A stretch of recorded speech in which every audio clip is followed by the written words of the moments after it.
বোঝার তৌফিক এনায়েত করেছেন, এজন্য বলি আলহামদুলিল্লাহ। আলহামদুলিল্লাহ। আজকে আমার বড় বোন আমার মায়ের জন্য আমার আসলে কান্না করার মতো চোখে পানি নেই। আমি কালকে বিকেলে খবর পেয়েছি, কালকে বিকেলেই আসার কথা ছিল, আসা হয় নাই। রাতের বেলায় আসলে আমি ঘুমাতে পারিনি, ডান কাঁধ বাম কাঁধ করতে করতে এভাবে চলে গেছে। আপনারা জানেন আমি বরগুনা এসেছিলাম 2013 সালে আগস্টের 10 তারিখে। বাংলাদেশের বুকে, বাংলাদেশের জনগণের বুকের উপরে একটা স্বৈরাচারী শাসক জগৎপাল পাথর বসেছিল। আমি তার একটা বক্তব্যের প্রতিবাদ করেছিলাম।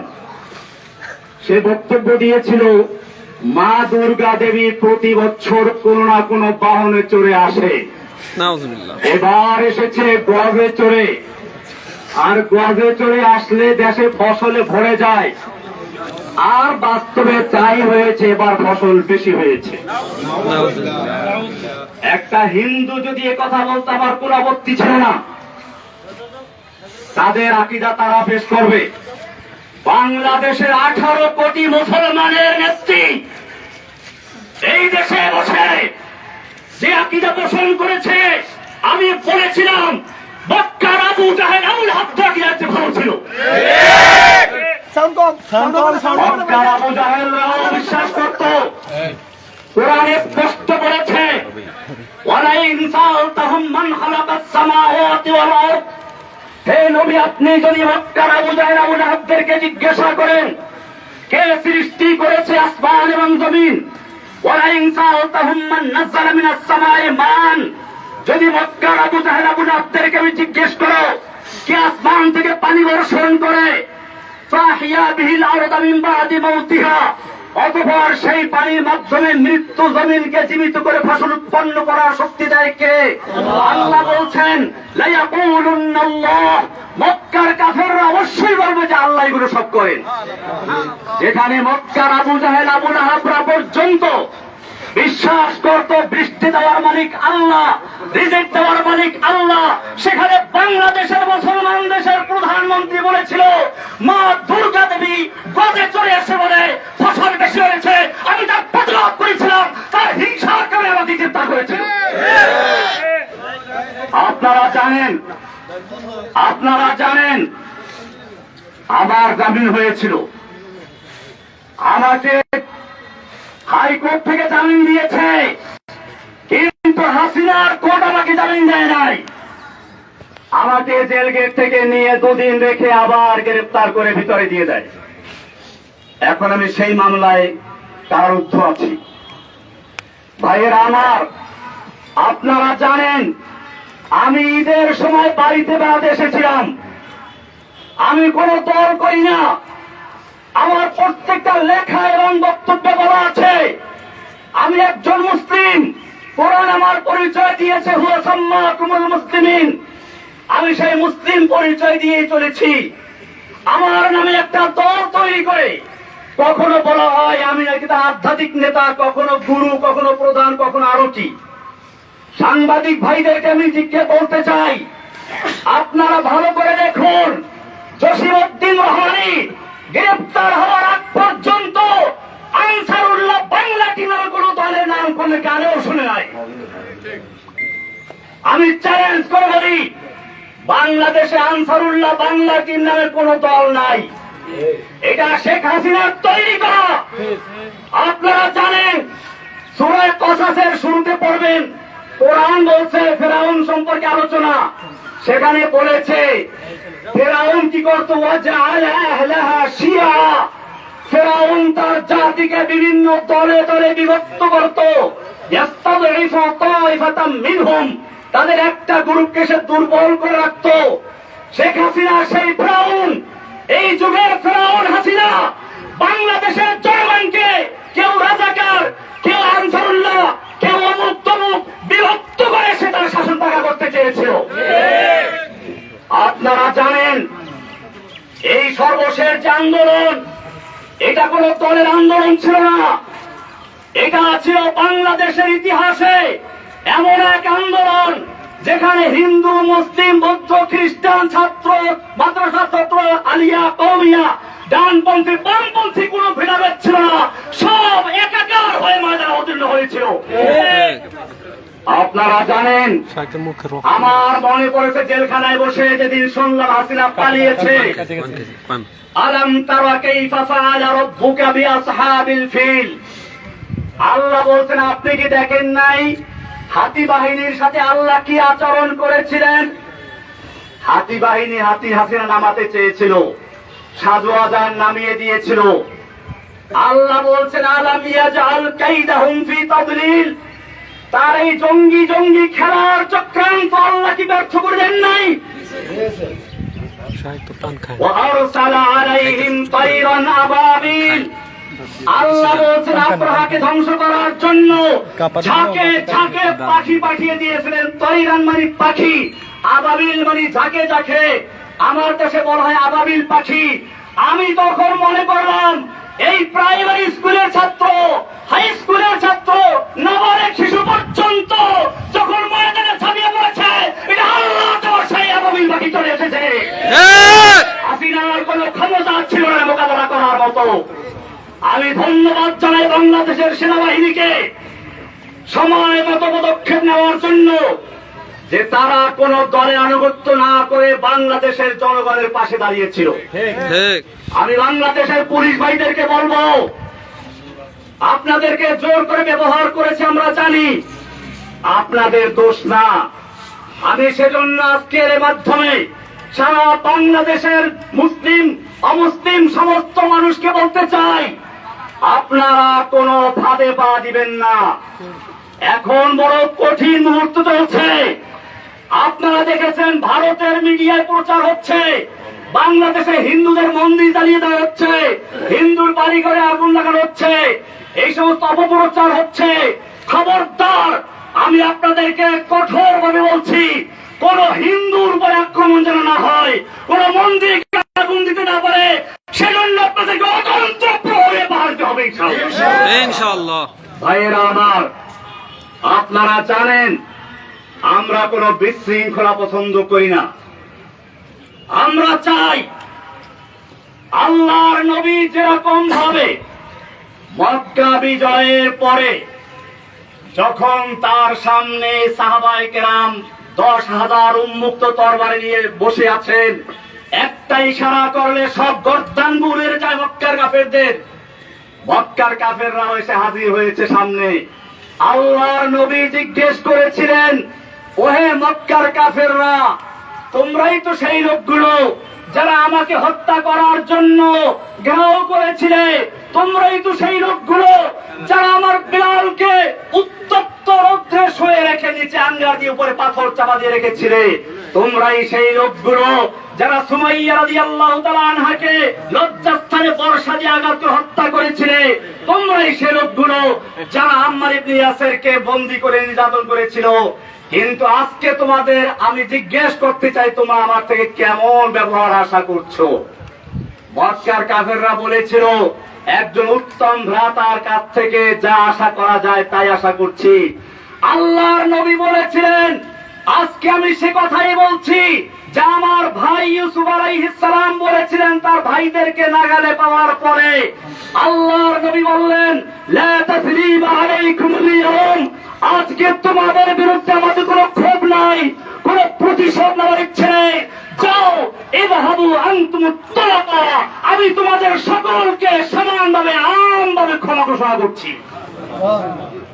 বাংলাদেশে আন্দোলনরত ছাত্র জনতা, মাদ্রাসার ছাত্র, স্কুল কলেজের ছাত্র, সাধারণ জনতা, আমি সকলের কাছে অনুরোধ করব, আল্লাহর নবীর এই মক্কা বিজয়ের ঘোষণাকে কেন্দ্র করে আমরা যেন এই বিগত দিনে যা হয়েছে সব ক্ষমা করে দিয়ে একসাথে একটা সুন্দর সমৃদ্ধ সাম্যের বাংলাদেশ গড়তে পারি ইনশাআল্লাহ।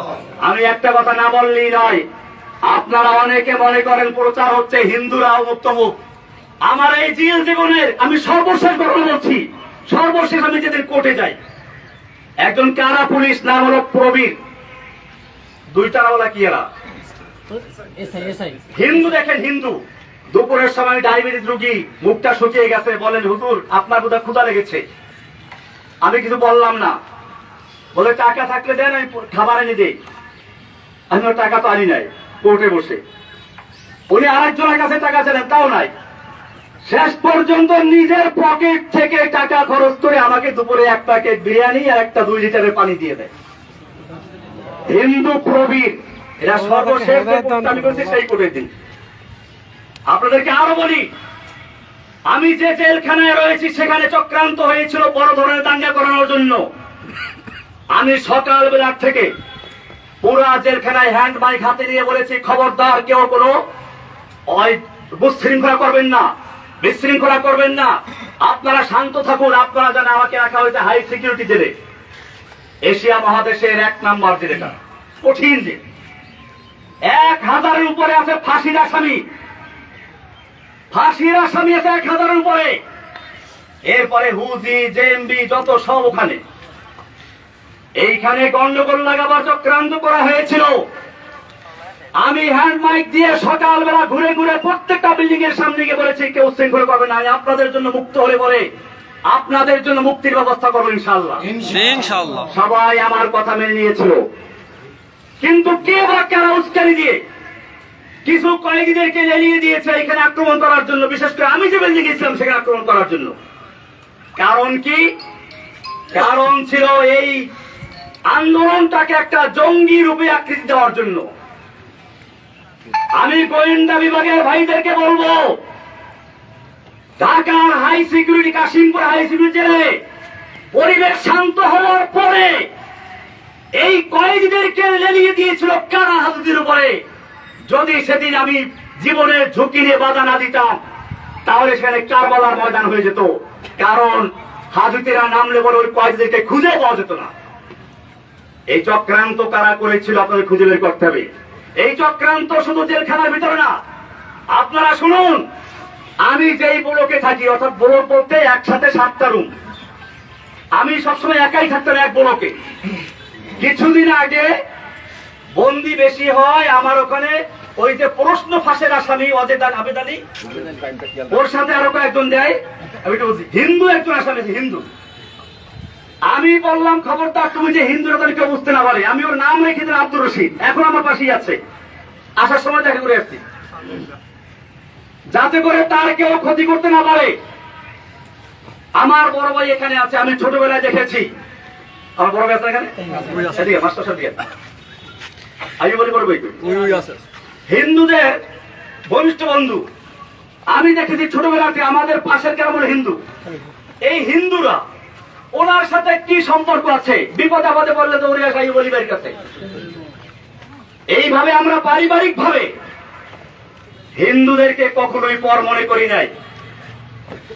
আমি বাংলাদেশের সমস্ত ভাইদেরকে বলবো, আমার এই আওয়াজ যে প্রান্তে পৌঁছে, হিন্দু মুসলিম আমাদের কোন বিভেদ থাকার দরকার নেই। আমরা বাংলাদেশি। আমি ইন্ডিয়াতে পড়াশোনা করেছি, দেওবন্দের উল্লেখযোগ্য ছাত্র। আমি দেওবন্দে পড়াশোনা করেছি। ইন্ডিয়াতে হিন্দুদের বিভিন্ন বাগানে গিয়ে ফল খেতাম। হিন্দু দাদারা আমাকে বলতো, খাও খাও ভাই, দেখতে চাই, খাও, লেনা নেই, যত চাও খেয়ে নাও, নিতে পারবা না। এরকম আমি সেই সংস্কৃতির শিক্ষাপ্রাপ্ত লোক। আমাকে হাসিনা সরকার তার ব্যক্তিগত আক্রোশের কারণে সারা বাংলাদেশে নয়, সারা বিশ্বে আমাকে জঙ্গি বলে চিহ্নিত করে আগে পরে প্রচার করেছে। আমি আপনাদেরকে, সাংবাদিক ভাইদেরকে বলতে চাই, বাংলাদেশে আমি যখন বরগুনা এসেছিলাম, গ্রেপ্তার বরগুনাতে হয়েছিলাম, আমি বরগুনার বড় মসজিদ, কেন্দ্রীয় মসজিদ সদরঘাট, এই সদরঘাট মসজিদের খতিব ছিলাম। শুক্রবার দিন, জুমার দিন, ঈদের মতো, লোকসভা মতো বরগুনার কোন লোকে বলতে পারবে আমি কোন জঙ্গি আক্রমণ, জঙ্গি কর্মকাণ্ডের সাথে জড়িত ছিলাম? তাহলে আমাকে কেন এই পরিচয় করানো হলো? কারা করিয়েছে? আল্লাহ তাআলা ছাড়ে না। ইন্না বাতশা রাব্বিকা লাশাদীদ। যে অহংকারী, যেই ফিরআউন, যেই দাজ্জাল কয়েকদিন আগেও বলেছিল হাসিনা পালায় না, সে ব্যক্তি পালিয়ে গেছে। এটা আল্লাহর দেওয়া শিক্ষা। আমি একটা কবিতা তৈরি করেছি, জাআল হাক্কু ওয়া যাহাকাল বাতিল ইন্নাল বাতিলা কানা যাহুকা। ফিরআউন আয়ে, হামান আয়ে, হাসিনা আয়ে, কাওয়া আয়ে, नानक आए, जालिम जाबिर सुल्तान आए, जितने जितने शैतान आए, सबको हुई रुसवाई हासिल। जाअल हक्कु व ज़ाक़ल बातिल इन्नल बातिला काना ज़हूक़ा। যুগে যুগে যত ফিরআউন দুনিয়ার আগমন করেছে, আল্লাহ একটু ঢিল দিয়ে দেখে কত দূর যেতে পারে। যখন তার যাওয়ার সীমানা অতিক্রম করে, আল্লাহ এমন ভাবে ধরে, তখন তার পালিয়ে যাওয়ার জায়গা থাকে না। ইন্না বাতশা রাব্বিকা লাশাদীদ, নিশ্চয় আল্লাহর ধরা বড় কঠিন। ভাইয়েরা আমার, আমি অনেক কথা বলে ফেলেছি, আমার সর্বশেষ কথা এটাই, এই যে বিজয়টা হয়েছে, এই যে বাংলাদেশের স্বাধীনতা অর্জন হয়েছে নতুন করে, এই স্বাধীনতা অর্জনে যে সকল ছাত্র ভাইয়েরা, বিশেষ করে আবু সাইদ, সেই রংপুরের আবু সাইদ, যে ব্যক্তি নিজের বুকটাকে টান করে দিয়ে গুলির সামনে নিজেকে পেশ করে দিয়েছিল, আমার মনে পড়লো সেই ইংরেজ তার ইতিহাস। দারুল উলুম দেওবন্দের শাইখুল হাদিস হোসাইন আল-মাদানী রাহমাতুল্লাহি আলাইহি একবার ইংরেজের বিরুদ্ধে আন্দোলনে এক ময়দানে ভাষণ দেওয়ার কথা ছিল। দিল্লি লাল কেল্লার সামনে ইংরেজ সরকার ঘোষণা করেছিল দেখা মাত্র গুলি করতে হবে। মাওলানা মাদানী রাহমাতুল্লাহি আলাইহি সেই ইংরেজদের সামনে গিয়ে হাজির হয়ে বলেছিলেন, मैंने सुना है कि ये सफेद कुत्तों ने ऐलान कर दिया है कि जो उनके खिलाफ नारा लगाएगा उनको गुली कर दिया जाएगा, करो गुली। যে আমি শুনেছি এই সাদা কুকুরের দল ঘোষণা করেছে যে ব্যক্তি এখানে বক্তব্য রাখবে তাকে গুলি করা হবে। আমি মাদানী হাজির হয়েছি, করো গুলি। এই বলে যখন তিনি ধিক্কার দিয়েছিলেন, সমস্ত পুলিশের হাতের রাইফেল গুলো ঝরঝর করে পড়ে গিয়েছিল। সেই ইতিহাস আর একবার পুনর্জীবিত করল আবু সাইদ, ফারহান ফাইয়াজ, এরকম আরো কত তাহমিদ, আরো কত ছেলেরা। আমি সেই ছেলেদেরকে আপনাদেরকে বলি, সেই আবরার নাম বললেন না, আবরার ফাহাদ, আমি বলতে এখন আরো ভয় নাই, আগে ভয় পেতাম। আবরার ফাহাদের হত্যাকারী যারা, ওরা আমার পাশে একবার ছিল, এখন তাদের 5টা ছেলে পুরো কোরআন হাফেজ হয়েছে। আপনি দেখলে বুঝবেন না যে তারা বইটের ছাত্র, তারা এখন মাদ্রাসার ছাত্র। আমি নিজেই কয়েকদিন বাকি দেখছি একজনকে দেখা করতে আসছে। আমার ভাইয়েরা, এদেশের সন্তানদের দোষ না, পুলিশের দোষ না, আওয়ামী লীগ যুবলীগ ওই ছেলেদের দোষ না, দোষ হচ্ছে কিছু লিডারদের, কিছু নেতা নেত্রীর, যারা এদেশের যুবকদেরকে, এদেশের পুলিশদেরকে, এদেশের সৈন্যদেরকে নিজেদের স্বার্থে ব্যবহার করতে বাধ্য করে। আমি আমার বাংলাদেশের তরুণ ভাইদেরকে বলবো, তোমরা জীবন দিতে শিখেছ, ইনশাআল্লাহ যে জাতি জীবন দিতে শিখে সেই জাতিকে কেউ দামিয়ে রাখতে পারে না। সব গরিজা হো গিয়া আখির, सब गुरीजा हो गया आखिर जलवाए खुर्शीद से, ई चमन मामूर होगा नगमाए तौहीद से। রাতের আধার কেটে যাবে পূর্ণিমার চাঁদের আলোকের ঝলকানিতে, এই জমিন আবার আবাদ হবে তাওহীদের আওয়াজে ইনশাআল্লাহ। ভাইয়েরা আমার, আমি আপনাদের কাছে দোয়া চাই, আল্লাহ যেন আমাকে এবং আমার সঙ্গে আরো যে ভাইয়েরা আছে সকল ভাইদের মুক্তি আল্লাহ তাআলা ত্বরান্বিত করেন, জোরে বলেন আমিন। আমরা জানাজা এসেছি আমার বড় বোনের মৃত্যু। আমার এই বড় বোন মূলত মায়ের মতোই, মায়ের আদর স্নেহ দিয়ে তিনি আমাদেরকে লালন পালন করেছেন। আমার এই বড় ভাইরা দুজন আছেন, আপনারা জানেন এই দুই ভাই কৃষক, কিন্তু এই ভাই একজন আর্জন করি, হলিল ভাই করি, আর ইনি হলেন Abdul Jalil master, BSc BEd MA pass. আমার ছোট ভাইটা ছিল আবুল বাশার, সেমে পাস করা ছিল, কলেজে প্রফেসর ছিল। আমাদের এই সব ভাইগুলোকে ঈদের সময় আমরা একত্রে ছিলাম, আমাদের ভাই বোন আমরা সবাই অত্যন্ত আপন। আমাদের মধ্যে কোন রকমের কোন রকমের কোন একটু মনোমানিত নাই। ঈদের সময় আমরা সবাই হাজির ছিলাম, আমাদের মেয়ে জামাইগুলো, আমাদের ভাইগুলো, ভাতিজাগুলো। আজকে কয়েকটা ভাতিজা এখন চিনতেও পারিনি আমি, কারণ ওরা ছোট ছোট অবস্থা জেলে ঢুকেছিল। এই লোকগুলোকে জঙ্গি বানিয়ে দিল। এরপরে শুনলাম আরো কি হয়েছে। ওই যে পুলিশ বাবুল আক্তার, সে তার বউকে নিজে খুন করলো। সে বললো কি যে আমি জঙ্গি আঙ্গি করতাম, সেজন্য আমার উপরে জঙ্গি আক্রমণ করছে। এরপরে সারা বাংলাদেশে গ্রেফতার করলো। আবার সেই সময় আমার এই কৃষক দুই ভাইকে ক্ষেতের থেকে ধরে গ্রেফতার করলো। আমার এই ভাই জলিল মাস্টার বরগুনার একজন নাম করা হেড মাস্টার, আজকে কত 11 বছর পর্যন্ত মামলার কোন বিচার নাই। মামলার বিচার করবে কি? এই মামলা তো হাসিনার নির্দেশে হয়েছে, এই মামলার কোন এভিডেন্স নাই। সেজন্য মামলা দ্বারা রয়ে গেছে, আজ পর্যন্ত বিচার শুরুই হয় নাই। আমি আপনাদেরকে কথা বলে এই জন্য বললাম, আপনারা বরগুনার মানুষ, হয়তো আপনারাও মিডিয়ার কারণে, অপপ্রচারের কারণে বিশ্বাস করতে পারেন, মনে করতে পারেন কিনা যেন আছে। আসলে আমার এই ভাইগুলোকে আপনারা চিনেন। আমার ছোট ভাই ওই সময় বাড়ি ছিল না, সে বরিশাল কলেজে প্রফেসর ছিল। তাকে গুম করা হলো, 6 মাস পর্যন্ত নির্যাতন করা হলো। বলা হলো তুই খালি একটা কথা বল, জসিমউদ্দিন রহমানী আনসারুল্লাহ বাংলা টিমের প্রধান, তাহলে তোকে ছেড়ে দিব। আমার ছোট ভাই